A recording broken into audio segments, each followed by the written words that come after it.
What's up, everybody? Sports in the Bay live with Felicia and Eddrick. We have a special guest, Mr. David Steele. We're going to get into the life and the legacy of Bay Area icon Attles. Felicia, how you doing? Uh, I'm good, but it comes and goes. I know this is a tough week for you, but let's hit the intro and let's get into the legacy of Mr. Al Attles. Let's go.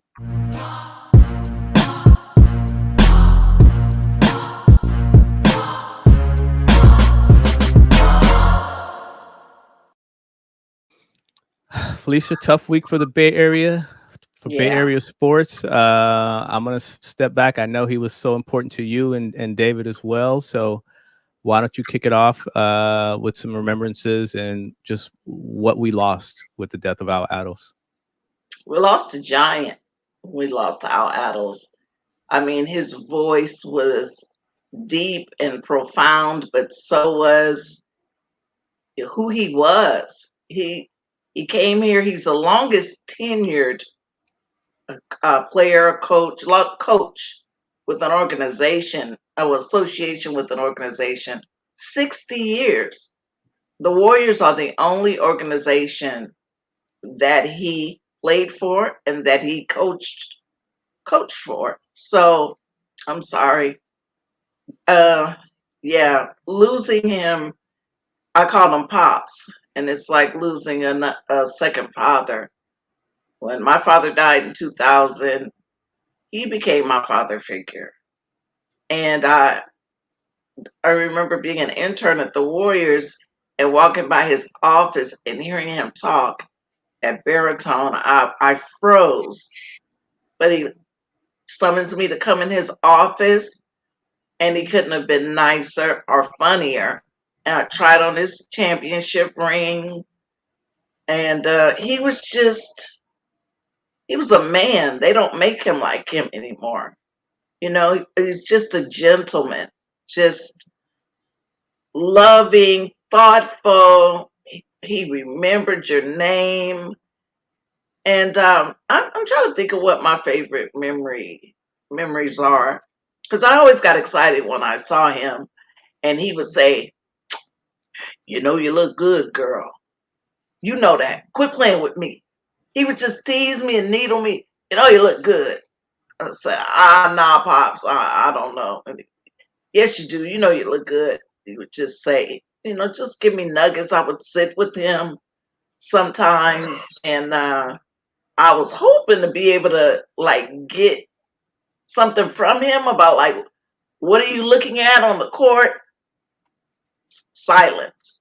He watched the game in silence, and everyone knew that was his spot. I forgot the section, but he would sit there, and every now and then he would say something about the ref. That would be it. He was just a king.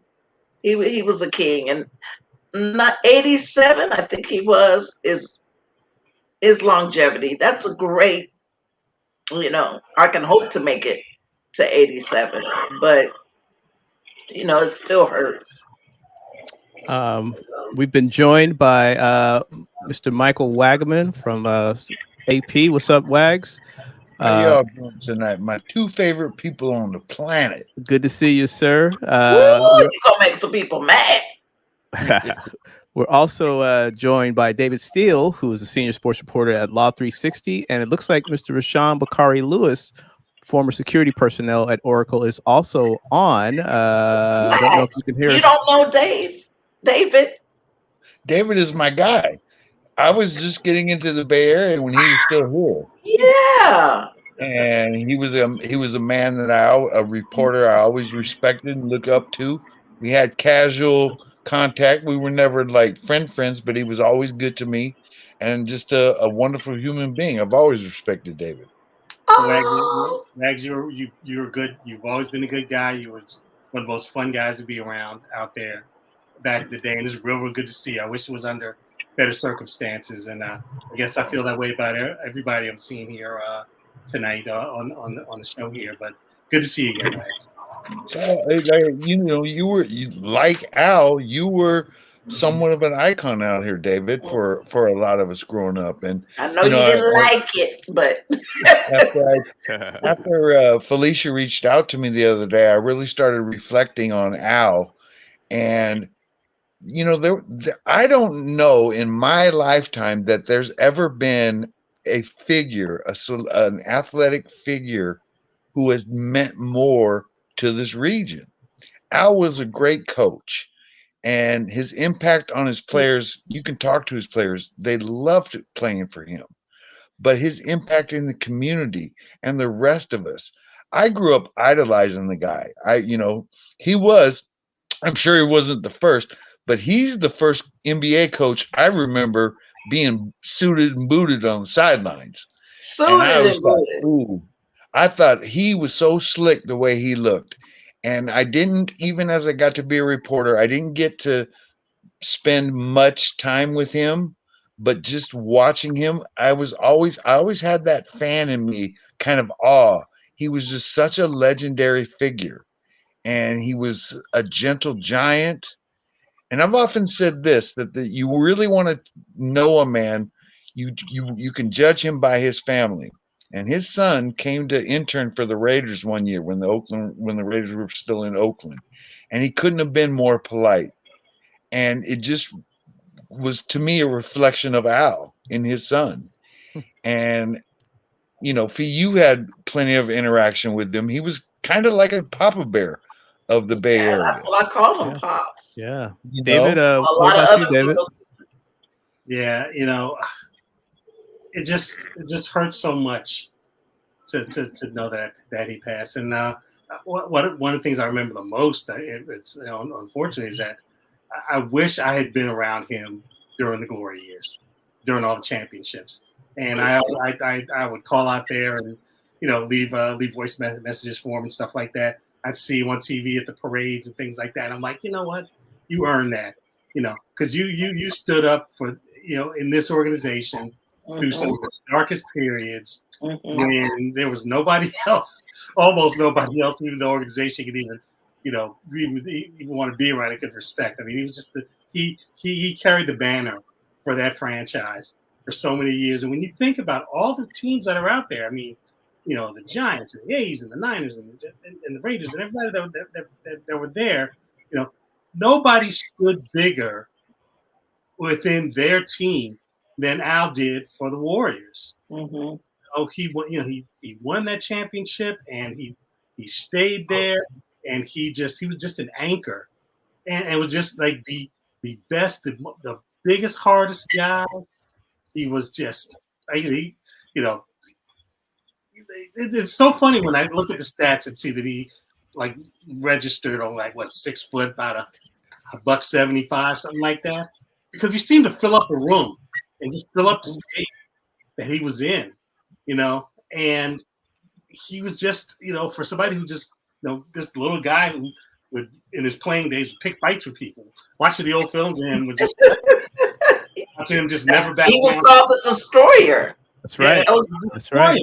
And Yeah. that's what I talk about. The old players talking about him, talk about how he was the absolute toughest guy they ever saw as a player, and then as a coach, how great he was, and how how he was so deserving of that championship. But for me personally, I mean, it was just it meant so much to me to be able to connect with him during my years covering the team, my years as a columnist there at the Chronicle, and just to know that he was there, that he was a familiar face and a familiar voice, and somebody that you could really connect to, that he was welcoming, and you were welcoming to him all the time. And, it's really going to leave a hole in that organization, because he has been that organization for our entire lives, the entire time that they've been out there in the Bay. It's David, I'm glad you said that, because probably 10, 15 minutes ago, I was sitting there thinking, this generation of fans nowadays, when you think about the Warriors, your immediate thought is Steph Curry, and that's understandable. But for those of us who grew up in the 70s and either watched him as a fan or, were able to cover him as reporters, Al Attles might be the name that you associate most. He might be his presence was felt on every level. You Yeah. know, as a player, a coach, working in the front office, everything. An Al Attles ambassador, an is the ambassador of the Warriors. NBA. He's an ambassador Oh, as well, you know? 100%. And I just think, listening to David, it's clear to me that kind of supports my thought that Al Attles is more the one guy that's more associated with the Warriors than anybody, than any player, coach, GM, owner, what have you. Rashawn, Rashawn, yeah. Rashawn, how you doing, man? Now, let me, are you driving, sir? Yes, I am. Okay, be safe now. Oh, I Be will. safe. I will. All right. So why don't you share some of your memories about Attles with us? Well, growing up in Oakland, and you guys are just a tad older than me. So when I was growing up, it was Chris Mullen had hair. It was the Mickey Johnson era. So you had to. Somebody offered you Warrior tickets back then. Hell, it was a fight. It was like, what? I thought we were cool, but Al Attles was the one that was always there. And in 2005, I got an opportunity to work for the organization on a part-time basis, but I was there from 2005 until 2011. So in the midst of the We Believe years, and I was telling his son Al the Third that it was crazy how you walked into the Coliseum, and of course you see Nate Thurman's number, you see Rick Barry, you see Fishery, and then you see Al Attles. But Al Attles was the one who was there at every game. And if you asked him, was he that guy up there, he would either say no or start laughing. And if you said, well, did you play? He would say, yeah, I played a little bit. And that was it. Yep. And, we all grew up before the era of, oh, let me grab my phone and see who this dude is. If he said he played a little bit, you had to take him at his word because you didn't have anything in front of you. But he was larger than life. When you have guys like Dan Issel and guys that you hear about all the time coming up the stairs or making a beeline to go talk to him on the court, Dominique Wilkins, you're like, yeah, dude, you are more than just somebody who played a little bit. Everybody in the NBA knew you, so you realize his impact, and it was beyond just his number being up there on the in the rafters. And like one of you guys pointed out, before Steph Curry came along, it was Al Attles because he was that dude that delivered that all important championship. Yep. Warrior fans hadn't seen even as an A's fan, I didn't see a parade when I was a kid because the '89 earthquake happened and they didn't have a parade, so there were no parades in the Bay Area. Yeah. Al Attles was the last one who brought a championship to the Bay Area. With That everybody Giants. excited about. So yeah. If I can share my interaction. So mine was actually outside of Oracle. It wasn't even in that space. My daughter used to be a cheerleader at Rodriguez High School right here in Fairfield. And his son was a coach of the basketball team, one of the basketball teams there. And so one day I'm sitting there with my wife. We're going to, watch the game and see my daughter cheerlead. And I look over and I go, oh, I can't say what I said to my wife. That's Al Attles. He was so unassuming. He was just there watching his son coach. And so, I at first I didn't want to go up to him, but it was Al Attles. So I just went up, hey, Mr. Attles, how are you? He was so gracious, so nice. He asked me, oh, do you have a son playing? I'm like, no, my daughter's cheerleading. And I left it at that. But, and I've seen him interact with you, Felicia. I've seen that firsthand, how he would go out of his way. He would have love for you. He was just a gracious man. And he could, guys like that usually have egos, right? You guys are in the sports world. A lot of those guys, they're not humble, right? But this guy was genuine, and you could approach him. So that's my Al Attles story. And like I say, I just looked over and it's like, does anybody else know who that is sitting right there? Right. That's NBA royalty right there. So that's my story with Al Attles. I loved hearing the story that Rick Barry shared about rooming with him as a player. And he didn't know what magic shave was. And he Uh-oh. goes, "Oh, this stuff is stinking." And I'm like, "What is that? What you know how Rick is?"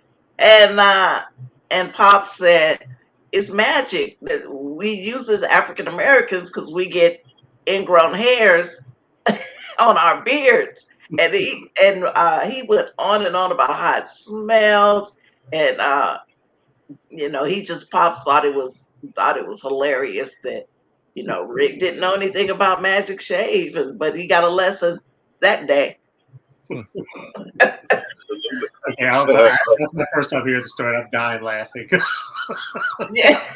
But again, it's funny. It's funny that Rick Barry tells it because I mean, like you said, we've known Rick for so long. Rick says what's on his mind. Rick isn't in love with a lot of people, Which is refreshing. They didn't make a lot of buddy, tight pals over his over his career. Man, you would never hear a bad word from him about Attles under any circumstances, in any context whatsoever. He absolutely loved him. I'll tell you one little story that will sort of establish me as the old guy in this group. I'm up here. I live in Maryland, right outside of D.C. So I grew up a Bullets fan. So as you can guess, the '75 finals, Right. was brutal. I thought they were going to beat the Celtics, 60 wins. They had West, they had E. It was just, it was just going to be a coronation. I can say this now. I had absolutely no respect for the Warriors. So I was like, we're just going to run over these guys at this point. I was like 9 years old. So, so of course they break my heart. And then fast forward to me arriving to work for the Chronicle. And I come to cover the Warriors, and I meet Al Attles, and my way of breaking the ice was to tell him, man, I hated you growing up, I know he laughed. He laughed so hard. He thought it was the funniest thing. And just didn't taunt me, and he never taunted me about it or made little jokes about anything, but he just thought that was really, really really hilarious. And one time we were on the show a few years after that, talking about that finals, because when he and Casey Jones faced off as coaches, that was the first time two black coaches faced off for a championship in any sport. And we were on the set and we were talking about it on the air, and he was saying, we kind of didn't think it was a big deal. We were just two coaches going at each other. And of course, they were opponents as they were players. And I told him, I said, it was not a small thing for us. It wasn't anything that any of us brushed off when we were growing up. That was a huge, huge deal for us.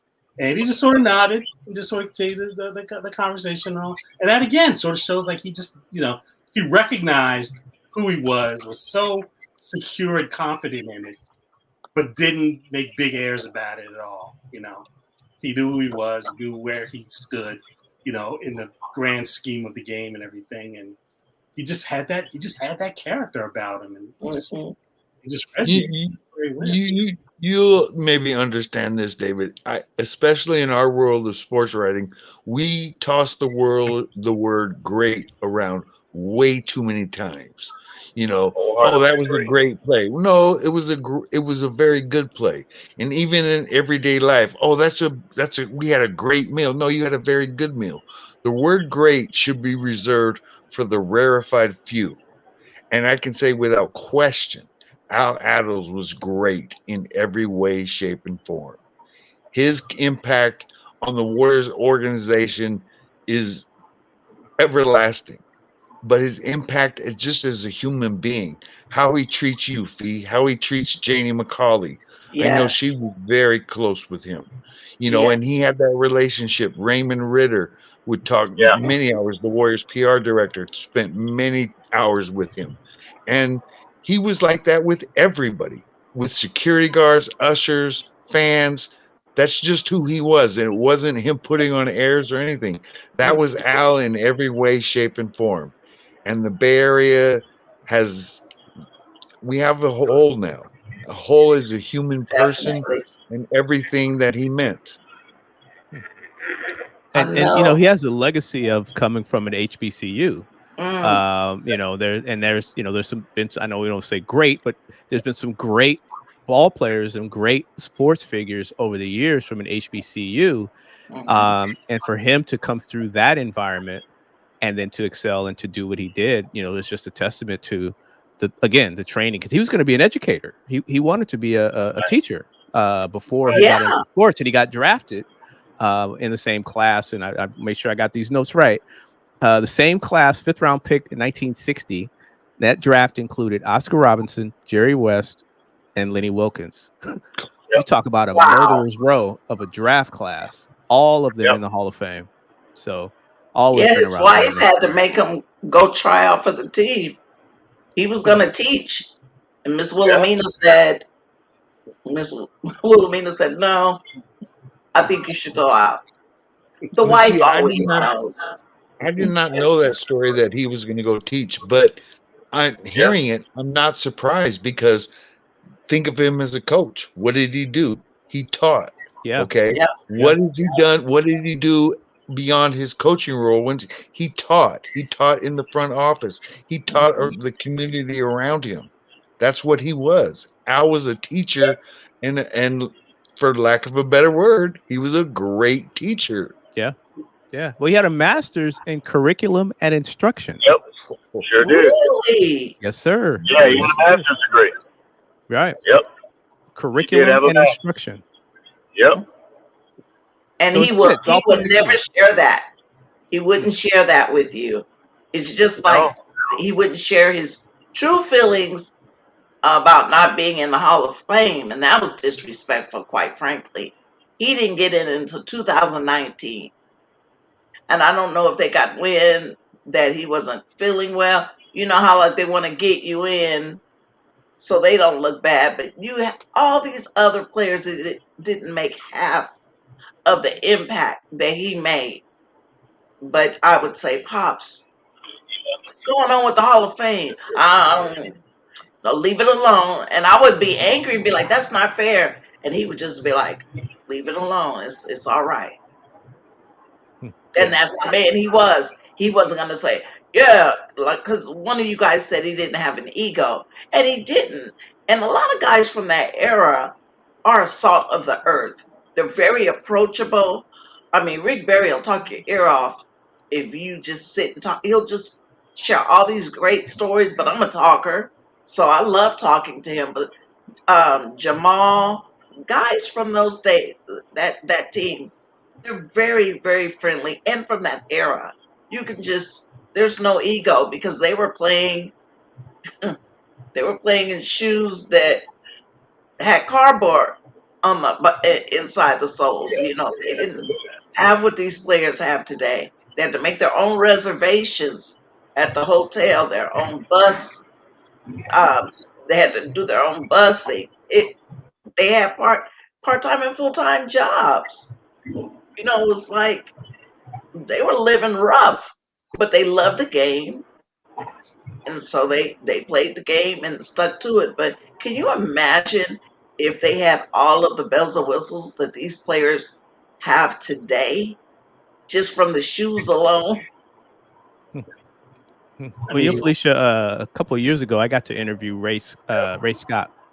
And Ray Scott was one of the first African American basketball coaches as well. He was the first one that won Coach of the Year, and he Okay. talked about similar things like with Al Attles. But the point is, someone mentioned the wardrobe and the way Al Attles dressed. I think, David, you were talking about that, and that was a big thing to Ray Scott and those guys of that generation, because he said it allowed them to be free.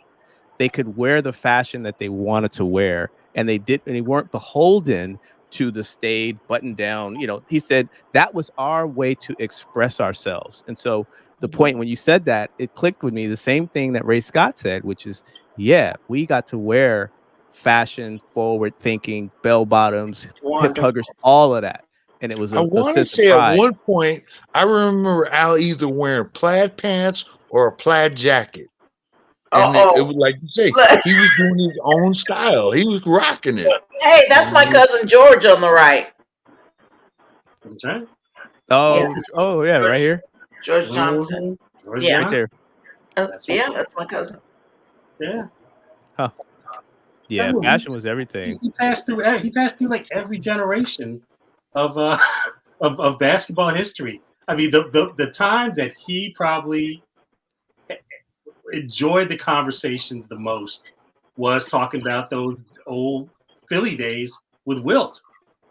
I mean, every time there was an Yeah. occasion to talk about Wilt, you know, whether it was a birthday or a record or an anniversary or something like that, you know, that was an easy, just push the button and the stories were just, he loved talking about those days because they were real. That was not him trying to, you know, they were really like that with that organization. They were inseparable.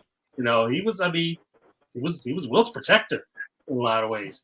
You know, because Wilt they couldn't afford to have Wilt go out punching people out, you know, when they got too crazy. So, you know, Al took that load off and punched the people out for him.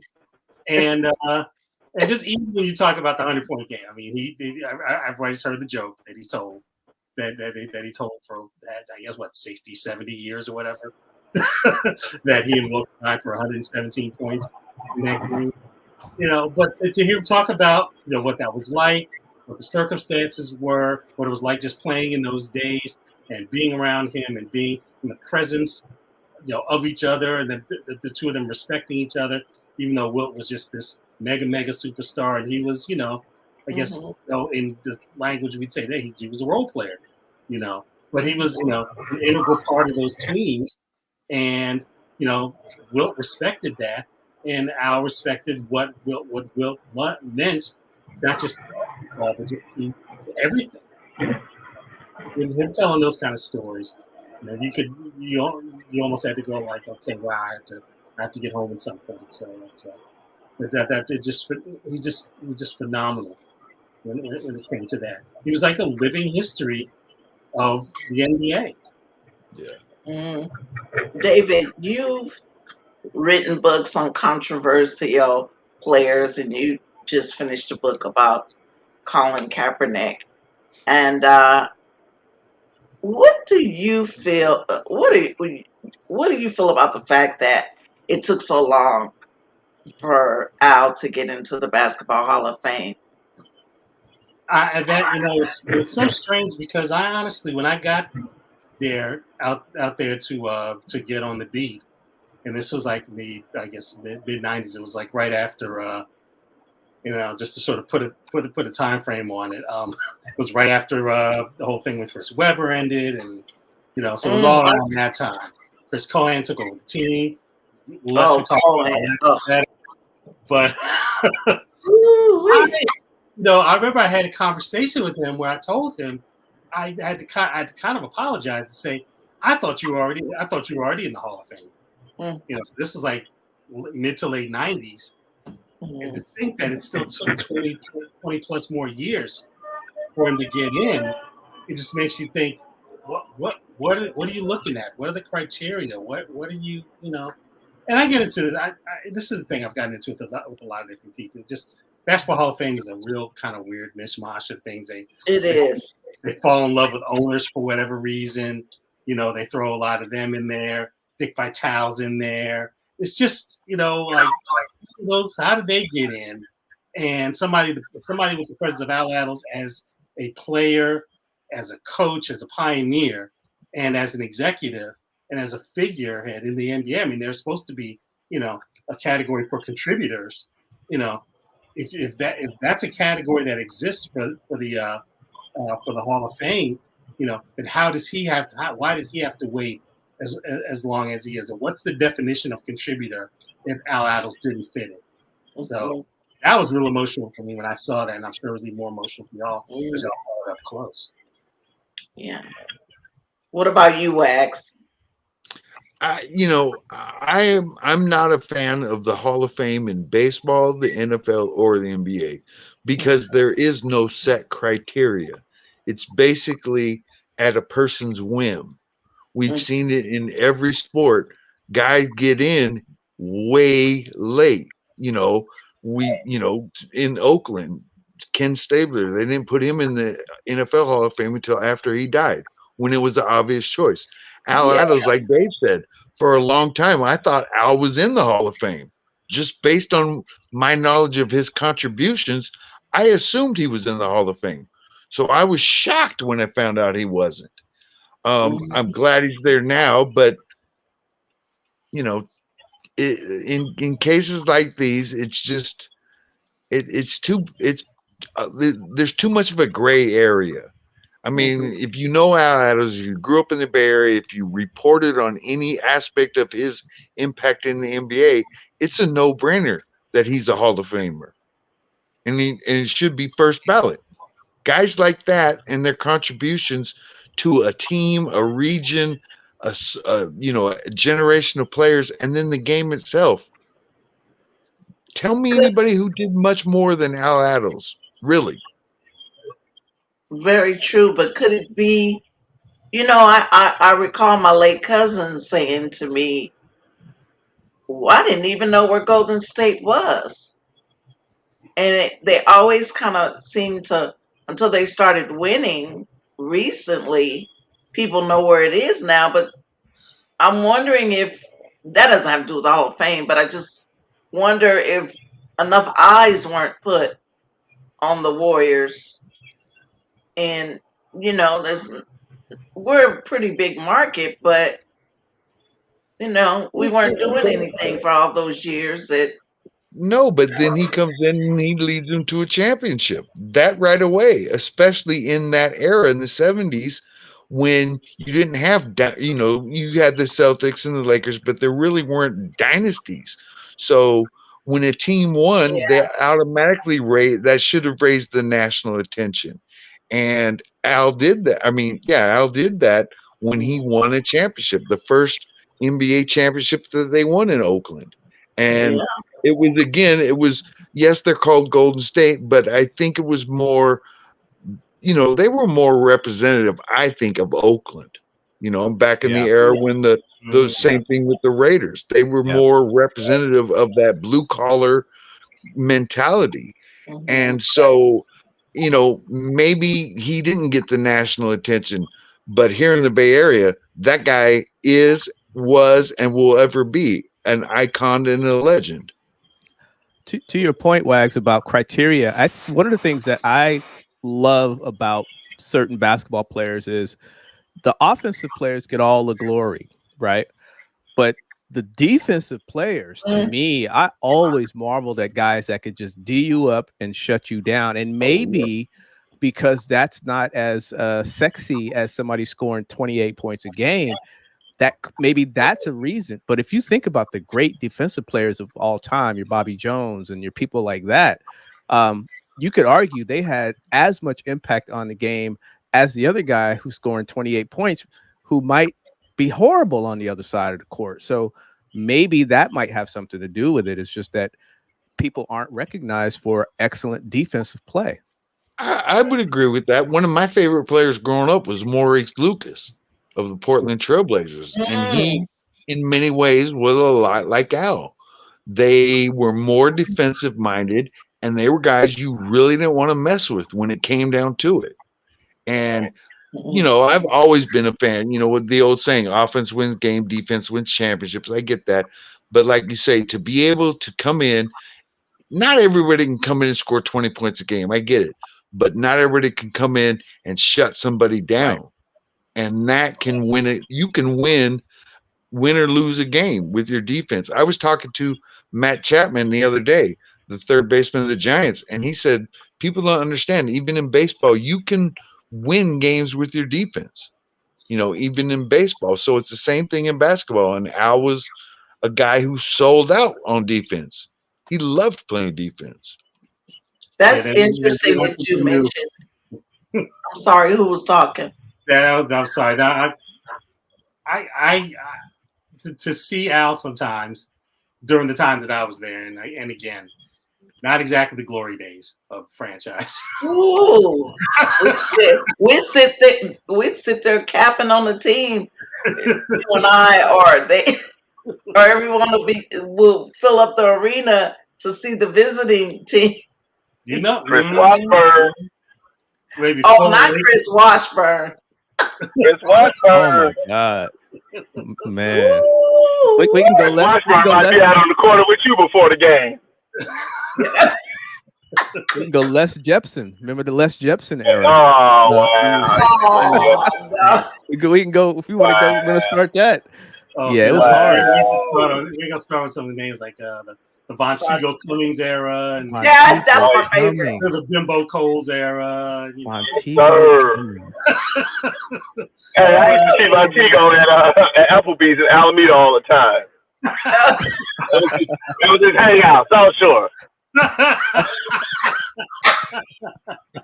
Montego Cummings, boy. I'll never forget That's where his after legacy was left. That's where out there in the street. You know that. Montego was saying after a loss, he was at his. I was like, "What is this thing that I'm getting myself into?" I was getting sound from him, and he was like putting on his shirt. That's all right, because I get paid tomorrow. And I'm like, "This is where we are." Yeah. All he cared about was his check. That was the Cohen days. He was the head coach then. And the thing is, Al had this And he'd be subtle drunk. way of letting you know it's like, whew. These ain't my kind of guys, you know. These ain't the guys who are going to win, who are going to take us back to the top. I mean, it's you know, he was in there draft after draft and training camp after training camp. Loyal. Game, seeing some of that stuff that was out there on the court, and just it's like there's that kind of player, and then there was him who was like, he will do everything else. It's like he didn't have to score. You know, hey, he had Wilt next to him and a bunch of other guys that's like that, but he'd do literally everything else. And with that championship team, he got all those guys to do everything that they were capable of in order to win a championship and to win a basketball game. And Rick could score the points, and you know, Cliff could do all the things he did, and just you know, he all the parts worked when he was there, and it was like that for a long time. You know, you look back later and go like, okay, they weren't great years, but then you saw the years that came after he stepped aside and went into the front office and saw that things were kind of, well, you know, maybe not. So. and yet he stayed. Yeah, he stayed. And yet he stayed. And his players would run through a brick wall for him. Wags, you mentioned Maurice Lucas. I remember one time he was gonna tell me something, but he alluded to it about him, quote unquote, being a handful because he had the drug problem, and Al helped him through that. Really? And I did now not know Maurice that. helped so many players around the league, being a mentor to them. Yeah, he was. They wanted to get rid of him, and Al stuck by him. He stuck by him. And I'm not surprised that happened. That's who Al was, and that's when I talk about his impact on the community of the NBA, the community of Oakland, the community of the East Bay. It was more than just a coach. Yes, he came in, and yes, he brought the area the championship, but his impact went so beyond the court. You know, and you mentioned him. If him, you know, think what he did for Maurice, and now you look what Maurice is doing for other people. That's if there's a coaching tree, then this is Al's tree. What Maurice is doing is now part of Al's tree. So, I love that picture. It's beautiful. Oh, it is beautiful. Smooth. Yeah. He was that dude. Yeah. But, you know, we use the term, not we, but the generation now, they use that term OG a lot, right? Al was the they OG. throw it around like they throw around narcissists right. now. Al Yeah. was an OG, but not in the original gangster term. He was the original gentleman. Yeah, they do. They use that term. Ooh, They use that term I like way too that. I much. like that. I'm Yeah, gonna write he that down and was steal the that original gentleman. Original gentleman. from Now, you guys had a chance to be around him. How did the players of today, like the Steph Currys and the Draymonds, do you guys have any stories or memories of how they would gravitate towards him, or how they would talk to Al, or show him reverence? Well, you included a picture of KD. I've seen KD break and run in his direction and shake his hand if he saw him on the court, as well as Steph. I know Adonald Foyle had a pretty good relationship with him. I was looking through trying to find more pictures of he and I, and ran across a picture I took of he and Adonald sitting. Oh, there he is, sitting in his special box, and they were just kicking back, and the picture is just it's a great picture, and I know that through looking at O'Donnell's page, he had did a lot of community events with him because O'Donnell is an ambassador for the team, and so they did a lot of work together. So that's all I know about past and current players. It would be I've seen Katie and Steph interact with him. Yeah, See, because it makes you wonder, these young people didn't grow up like we did, respecting and knowing players from other generations. They just everything's going so fast, No, and they're in the now. Oh, they're into the right. Steph shooting a shot from half court. They just don't. They just don't know about the bump and run, not the bump and run, but the physical of Jordan. He loved Jordan, but it was a total different game. You were gonna get your It, A kicked on the court, and these well, players well, now, see, man, Oh, go ahead, man. So, Rashawn. to your point, did you hear what Anthony Edwards said the other day? no, I He said missed that it. Michael Jordan was the only. He said Michael Jordan was the only athletic ball player during Mike's era. I'm like, what the hell are you talking about? Anthony I mean, Edwards. you said it out loud, like you didn't whisper it to a friend and they ran and told. You actually said that like on wax. You said that Michael Jordan, but he said he didn't watch a lot of basketball. But he said that Michael Jordan, he believes Michael Jordan is like the only athletic dude that was playing back then. Well, then Like, if you what don't are you watch talking a lot of about? basketball, why would you make a silly remark like that? Well, but I mean, then you have You guys know, like JJ Redick who said that those guys were playing against plumbers. I mean, you had guys who were Olympic athletes. They could have been Olympic athletes. I remind people all the time that that same Jackie Robinson that you look at is still the only dude to letter in 4 sports. You can't do that just as some kind of trash cat. You can't. Hmm. Not You only that, but cannot Bob, you cannot letter in 4 sports in college at a major university and not be athletic. You can't. just remember, No. Bob But Gibson was a Harlem Globetrotter. absolutely. Wilt was Yep. if he had not gone into basketball for a life, he could have been a track superstar. Or volleyball. Yeah. He played volleyball after his basketball career. Right.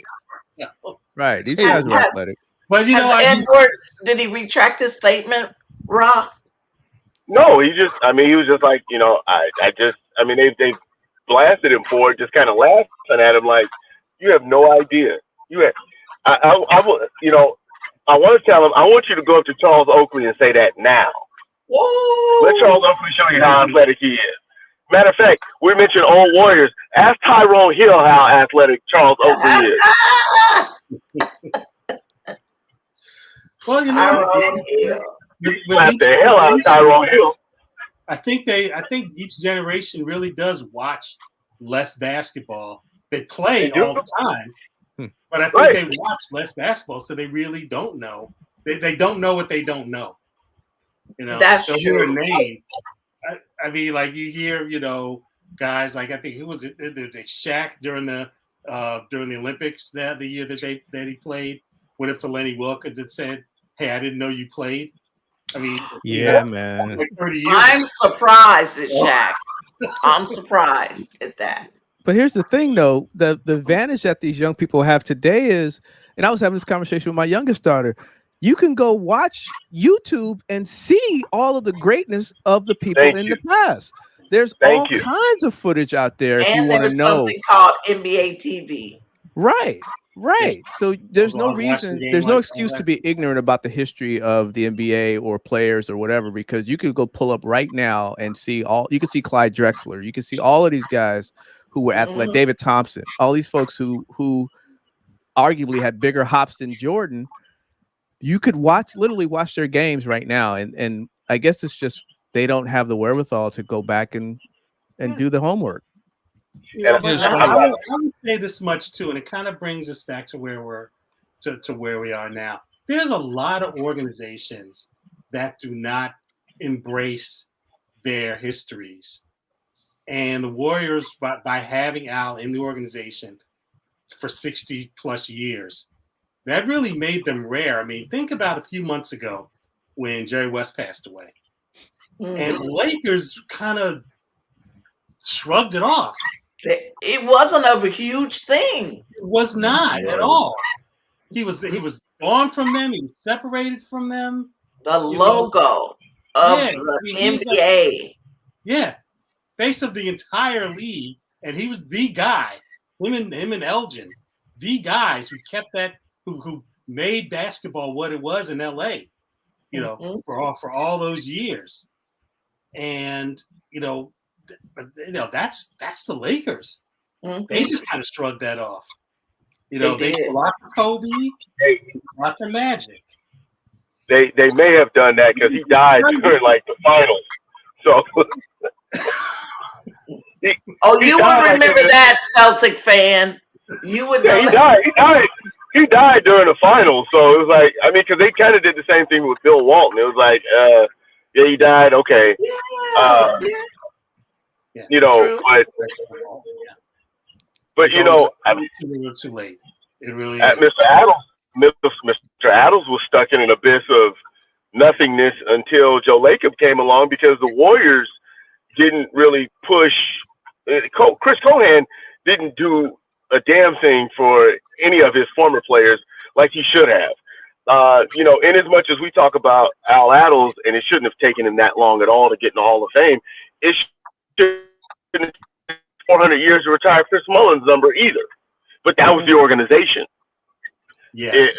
Cohan should have done more for Al Attles. Attles was there. Yeah. I mean, I remember going to a Warriors game and they retired Wilt Chamberlain's number long after he was gone already. I think it was 99 they retired his number. Jeez. After the Warriors, that was at Chris Cohan. He didn't do anything. He didn't do like George Steinbrenner. George Steinbrenner brought all the old Yankees back. He made sure everybody knew who those old Yankees were, whether they were in the Hall of Fame or they had their number retired. They all were there. You saw them. Yeah. Chris Cohan, and I'm not going to say the Warriors organization because that was his era, but Chris Cohan didn't do a damn thing for the old guys. He just didn't. He did didn't. not. He did not. He lived in He the was present. there when they traded Mully away. That's all you really need to know. Right. That was on him. What you say, David? Said he was the one who was there when they traded Mully away. Sure was. Yep.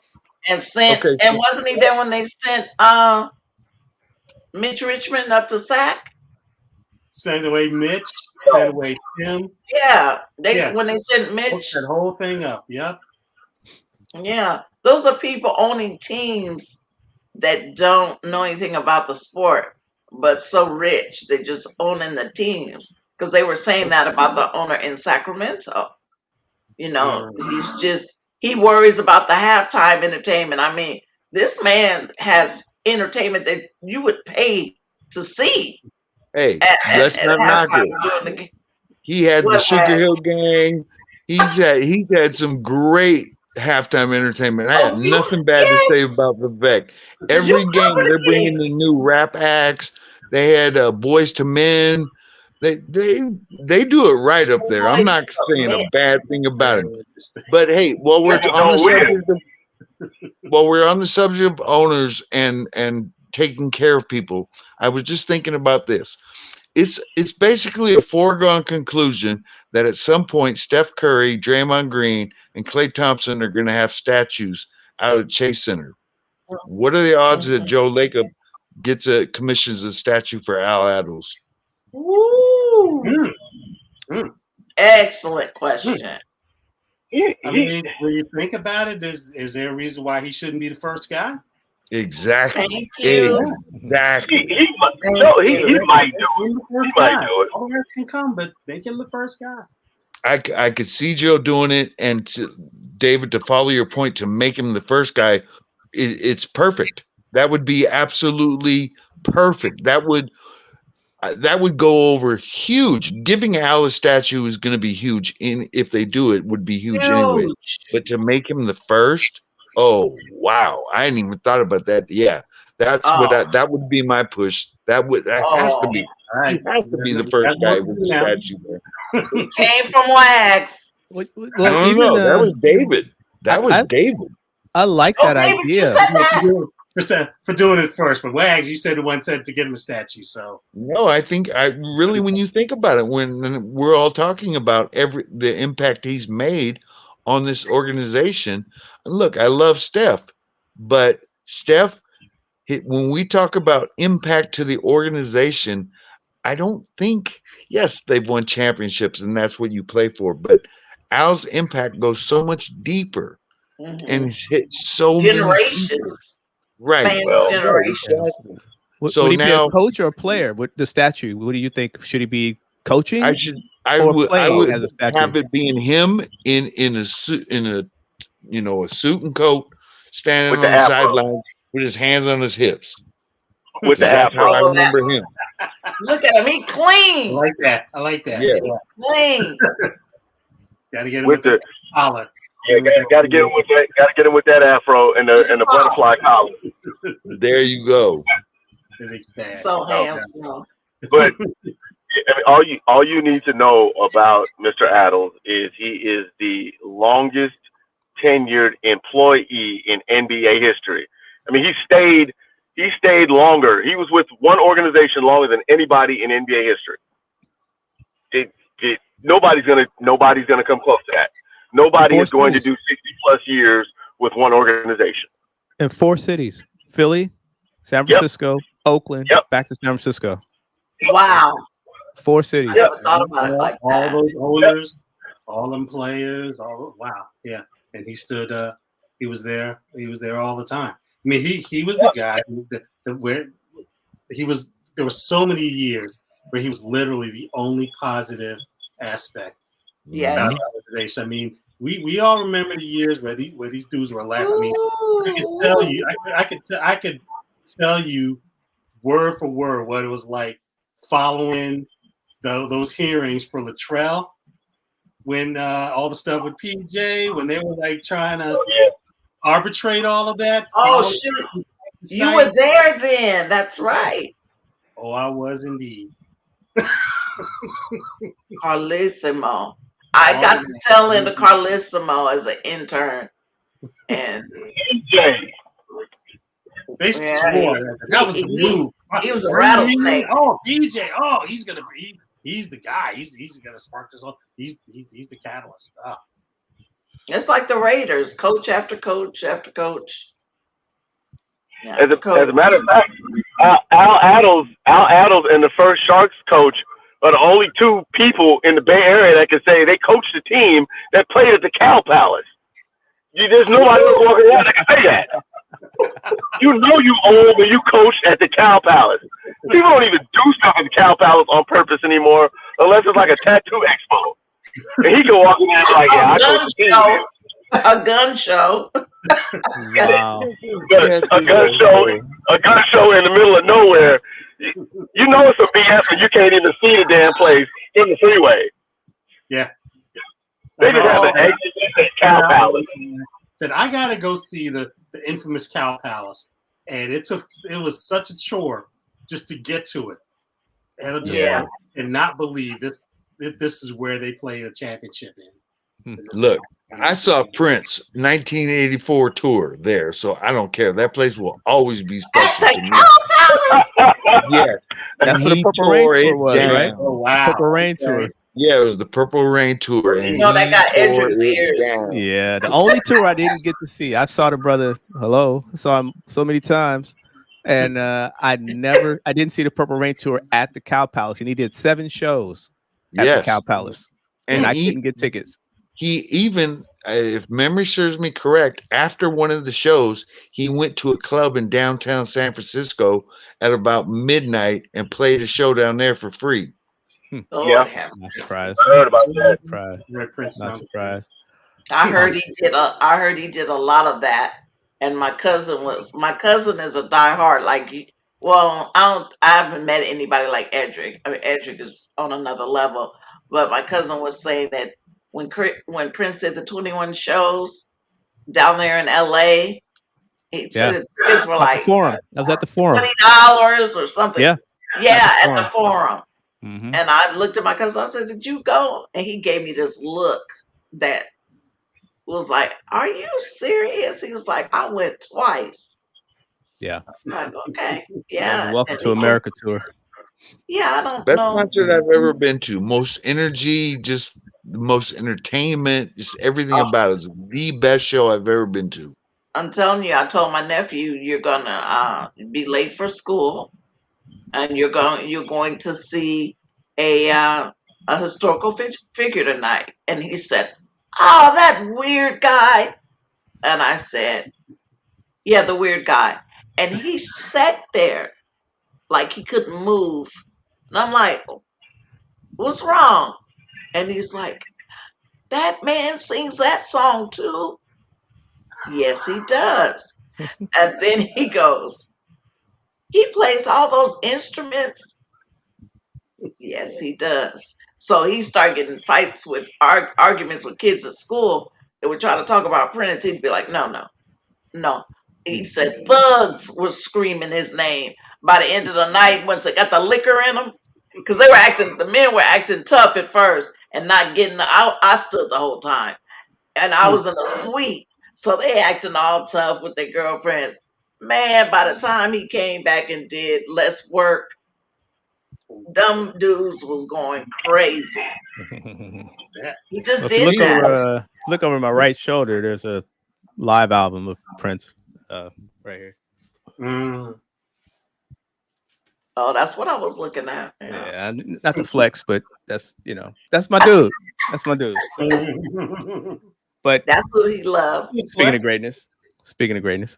But yeah, let's getting back to Attles, because we're going to be wrapping up here in a couple minutes.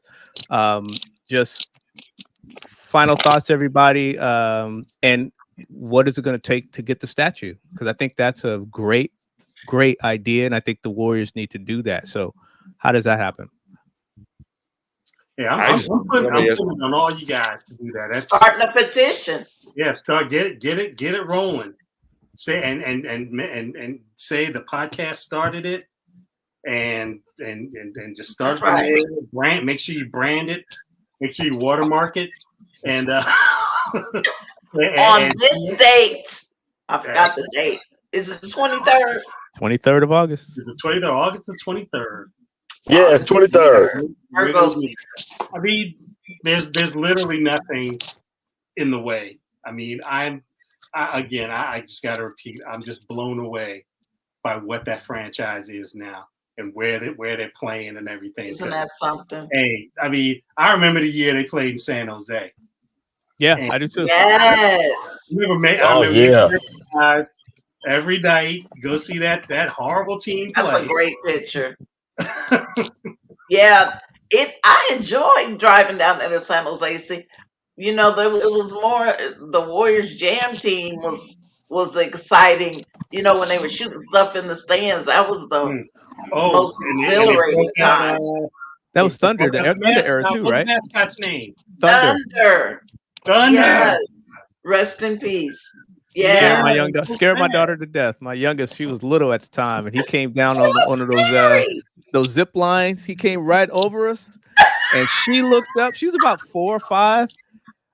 She was not having That was thunder. that She would wasn't. scare me. She wasn't feeling thunder at all. At Wow. all.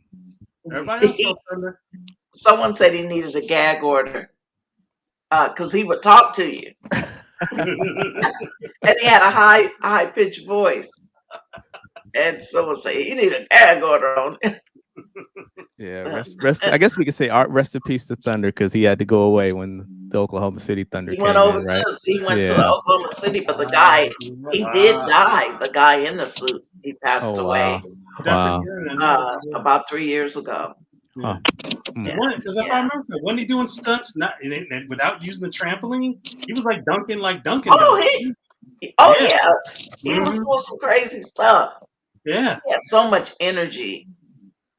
Yeah. His name escapes me. It's like a Muslim name, but he was a good guy. So as we wrap it up, what impact do you think our Attles made as a whole on the Bay Area in 60 years? I know his wife has made an impact. Juan Toscano Anderson was one of her students and who played basketball. I want to say for Al, but I don't know.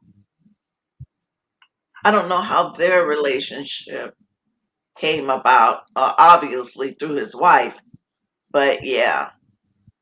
Oh, someone said Jerry said, "I'm a witness." Statue for Al Attles. Oh, it's Her Jerry Dove. That's right. All What's up, right. G Dove?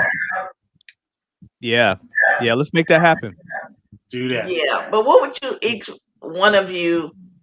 What would you? How would you? Maybe in one word, say how his impact was made on Bay Area. Ooh. Mm. I guess ingrained is maybe the best because he was like Oh, part of that's a good one. he was part of the foundation. He was in everything. That's what I mean. I mean, it's such a great sports region, on both sides of the bay, and he was, there's a lot of play. I mean, everybody loves Montana and Rice and all and Steph and just Mhm. all the great players. But I mean, in terms of somebody who's just really a part of the foundation of the area, and for a guy who's not even from there, but it became his home. That's right. And, he put From down New Jersey. Yeah, he's a Jersey guy. Went to school in North Carolina and Hmm. started his career in Philly. And we came out west, and he never went back. And he stayed. So he was like the foundation. I feel bad I can't think of any words at a time like this, but it's hard to encapsulate a guy like him in one word. But Yeah. I Yeah. would be the best one. I would try. I don't Yeah. know. I would just say that Al was the Bay Area and the Bay Area was Al. Really. I mean, when you look at Al Attles, he embodied the Bay Area in every way, shape, and form. And I think a lot of the Bay Area is Al Attles. He will never, like you say, he's not from around here, but his name is a very intricate part of the fabric of the Bay Area, sports and otherwise. Absolutely. Mhm. Absolutely. I would use the word behemoth. That he was a large figure. As someone said earlier, he was unassuming, and he was, but it was something about his presence that was so large. And he was an average sized man. He wasn't, you wouldn't turn your head and say, wow, that guy's tall. It was Yep. just his presence. Right. Yes. And I'm Yes. going to miss his aftershave lotion smell that would stay on me for the rest of the night. Yes. And his scratchy beard, Yes. and his hugs and his kisses. He wouldn't want it. He wouldn't want us to mourn. He would say, cut Cut that out, girl. Cut that out. So Right. it's a behemoth figure. It's gonna be, it's gonna be one heck of a season. You know what? I also have the question of what's the future of various sports? Because Clay's gone now. He's gone. What's gonna happen? Hmm.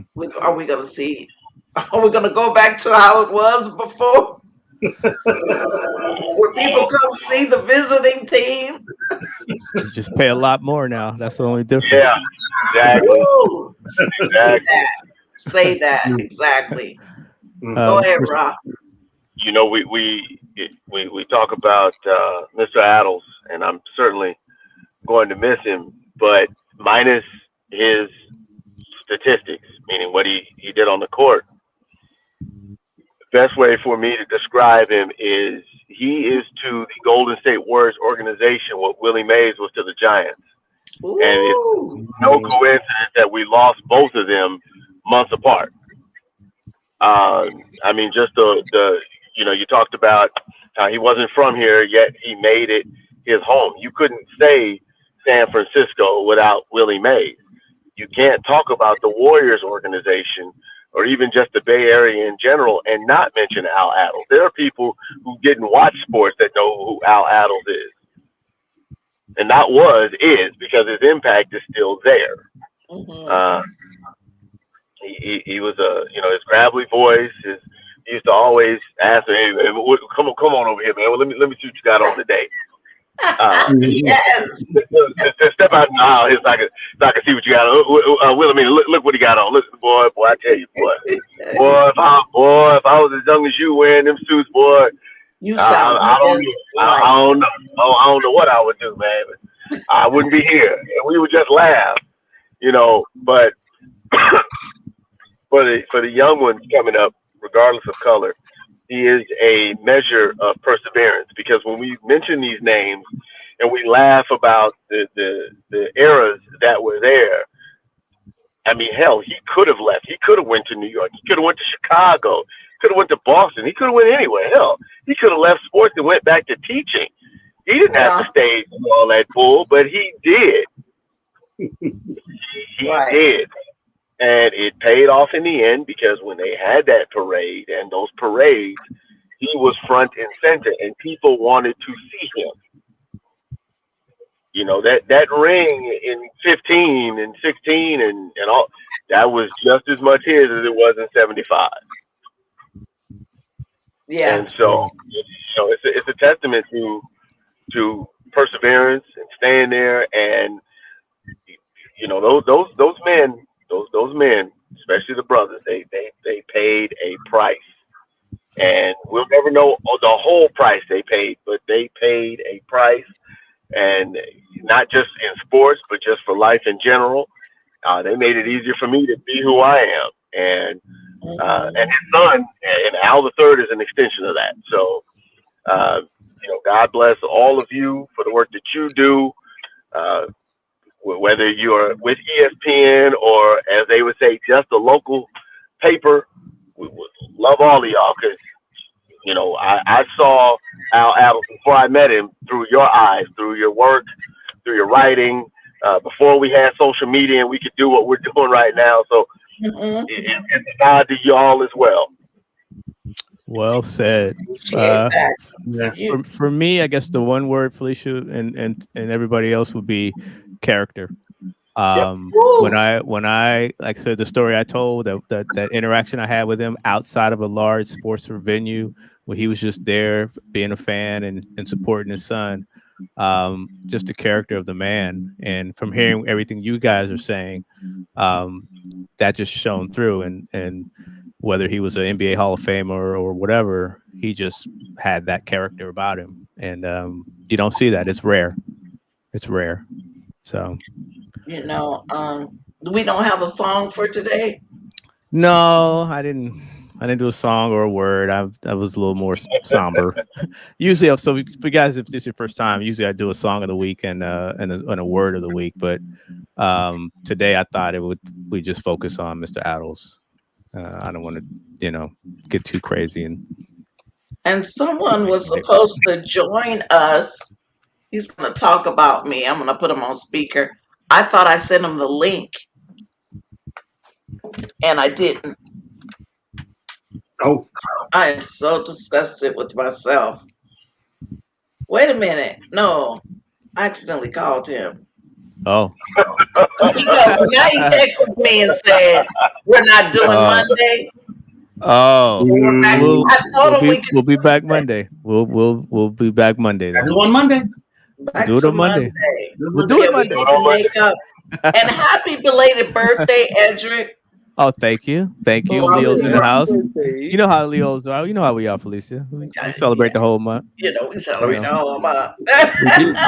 We do run the V, world. do you know what yesterday was, V? 2 years for me. And I hit you up and said, Congratulations. we're day apart. That's right. It's You did. 3 years for me.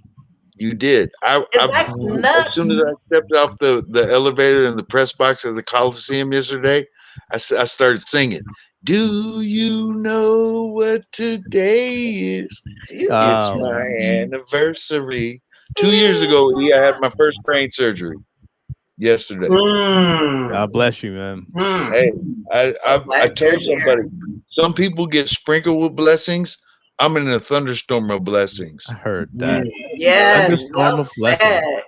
Makes us even better. Thunderstorm of blessings. That's Two I like crazy. years, And that. I'm the day 2 after years you. from the day of my first brain surgery, I was in the press box covering a Major League Baseball game. He will Yeah, do it. God is They say, good won't he do it? He all will. the absolutely. time. All Because the a lot of time. people don't make it through what we've made it. Well, I didn't have brain surgery. Jesus. No, but But you went through your own mess. You know, yeah, we each go through our own. It don't make it more serious or anything. We all yeah, that's and true. you got to get serious with the man upstairs when it comes down to it. Yeah. Really Yeah. will. Got to get it right. Get So, right. David, tell everybody what's going on with you. You've got a book out on Colin Kaepernick, and you've won an award for it as well from the NABJ. So, can you talk Yeah. about This is that? yeah. Matter of fact, I'll grab Yeah, pull it up. Yeah, show it, man. I'll be There it is. waiting for copy. Yeah. Yeah, this actually came out 2 years ago, and it's all about protests and activism in sports. Title is "It Was Always a Choice," and there's a lot about Colin Kaepernick in here and everything that he did, which is amazing. That it was 8 years ago now that he I began know. the movement. 8 years, yeah. Crazy.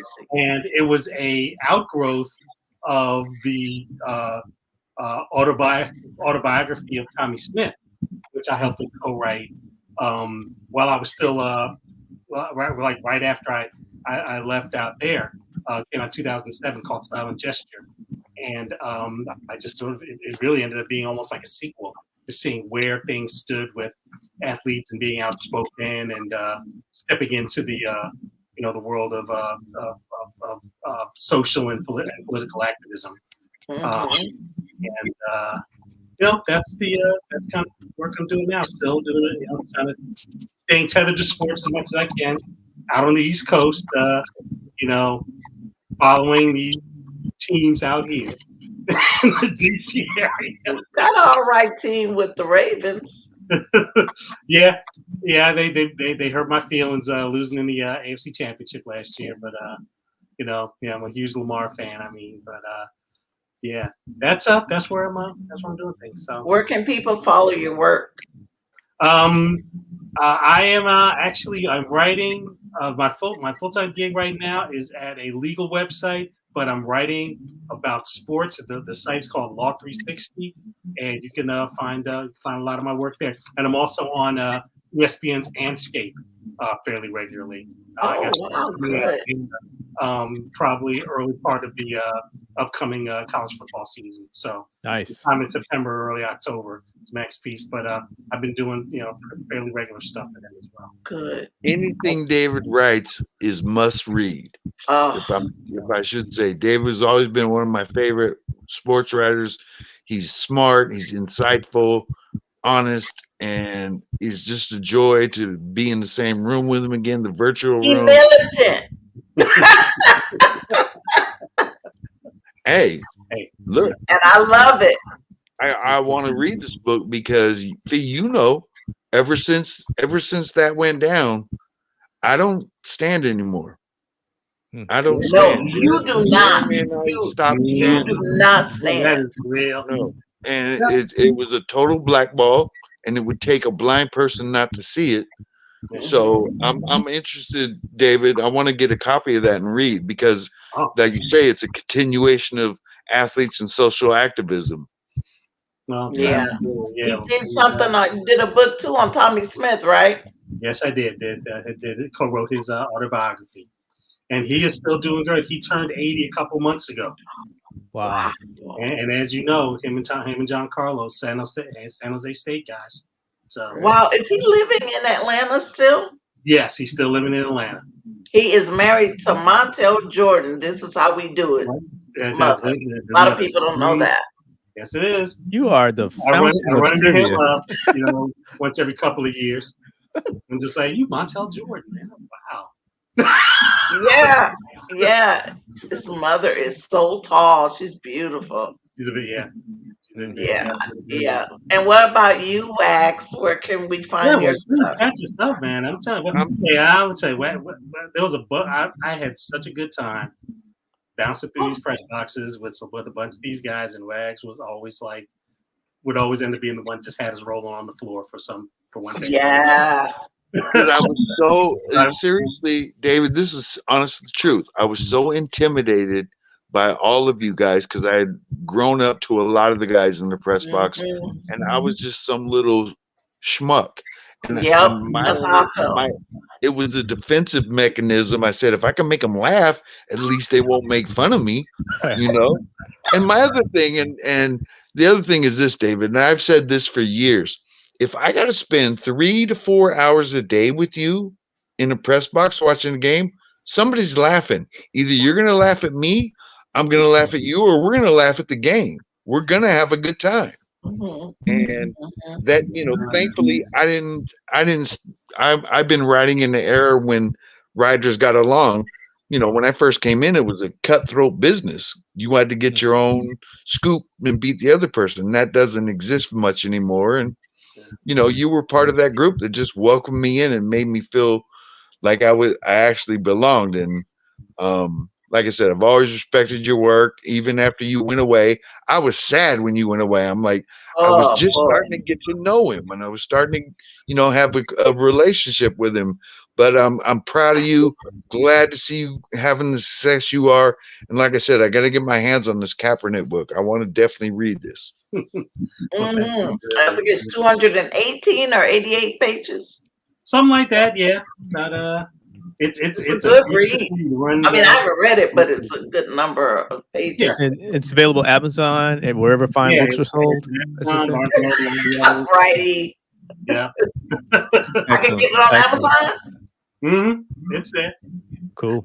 David shouted me out in one of his books. Which book was that, David? The Tommy Smith book. The first one. Yep. Mm-hmm. How can I know? I got to shout out. I'm not kidding you. The way y'all held me down those years while I was out there. Thank you. You know how crazy it was at the Chronicle. I do. Those days, so. I do. It was crazy. Yeah. You and Gina was going through it. And she's flourished. So she was a sports photographer, Wax, NIE. Oh, okay. And she You'd was be like, bored out here now, David. There's nothing going on. Just a Major League Baseball team leaving. Another Major League Baseball team having all kinds of problems. What else we got going on? One of the greatest players in franchise history. Yeah, at a team. There's just nothing going on out here. It's so boring.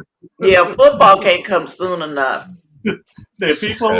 People still jump on with me on Twitter talking about the A's.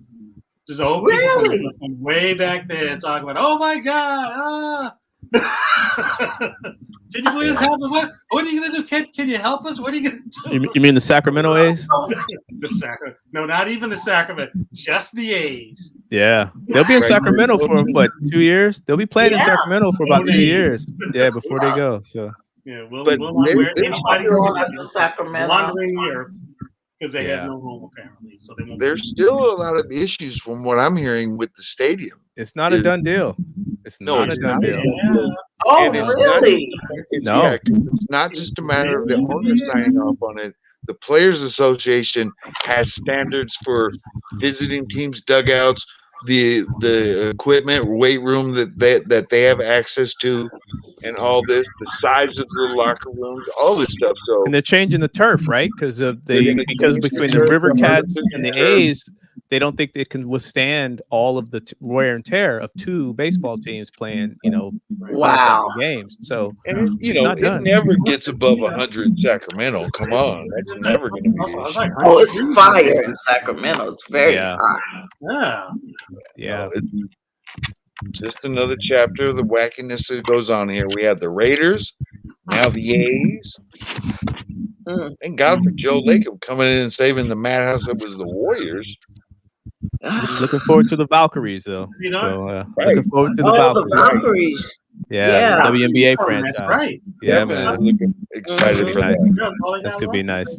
Yeah. That's going to be nice to have. So, Felicia, we should probably get up out of Yes, here. we shall. The I Niners- have oh a man, date we to have. watch the game. Oh yeah, the Niners about to kick off It's against the Raiders. blocked out on Ironically. my TV. Oh wait. I got the Wait, magic wait. box. Well, yeah. Hypothetically, you could still watch it, right? You'll find it somewhere. Hypothetically, I'm still. Right. Yeah. Don't See, go round and round. the Raiders aren't the home team anymore, right? So a lot of their games they may not be on here in the They Bay, were blacked so- out in LA as well. Yeah. Mhm. Wow. So, but Wags and David, we can't thank you enough for coming on and sharing your reminiscences. Yes, thank you And so Rasan, I know much. Rasan had to dip out, but we just want to thank you guys. Hope we can have you guys back on Sports in the Bay with Felicia and Eddrick, so we can talk sports. We can do this all day. Yeah, we we just want really you back. appreciate you. Really You appreciate guys you. back, Always especially on. David to talk about your books. Yes. I love that. Yeah. Yeah. Excellent. Such a privilege to finally be on with you all these years. Nice. Nice. I knew you back in the day before you had a podcast. I am so happy to see your face. I have to see you guys. It's been a long time. It has been a long time. On that note, we will get up out of here. Sports in the Bay. Again, remembering the legacy and the life of Al Attles. Many condolences to his family, because I know they're probably going through it right now, and that's always tough. So we want to lift them up in prayer, as we say, and hope that God shares his blessings with them and continues to bless them through this hard time. Whew, Sports in the Bay. Felicia and Eddrick. Hold on, one last thing. There's going to be a memorial held. They're still working it out. It's going to be sometime during the season, but they will probably have their own private funeral because everyone can't fit into Foucher's. That's not going to happen. Foucher's is not big enough to, it has to probably be a church or an arena, but they may even do something at Chase. Yeah, I'm saying they're going to do something. I had heard that they're going to do something during the season at Chase. Mm-hmm. I think they would have to. Yeah. The next month and a half, a month and a half, 2 months, that'll go by before you know it. Yeah. They'll be here. So I just wanted to say that, and all my love to Miss Wilhelmina, his wife, and Alvin Jr., his son, was like a brother to me as well. I just, I could only imagine. He was always there with his dad. He looks just like him. Yeah, so I love that. He was talking smack in that picture. And I smelled like aftershave lotion the whole night. On a happier note, did you get a bobblehead? Yes, I did, and I meant to bring it and sit it behind me. That's one thing that isn't still boxed up because David, I moved. David is Wax, I moved. I don't Here know. we go. Here we go. Oh, there it is. Yep. Oh, yes. Wait I a don't know where minute. this one was, but I got one. I don't know if mine got a cult like that. Nice. That Nice. is cute. Nice. Yes, and he's saying,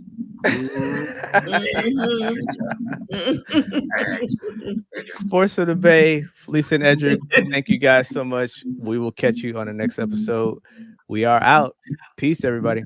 Much Peace, love to y'all. everybody. Love y'all.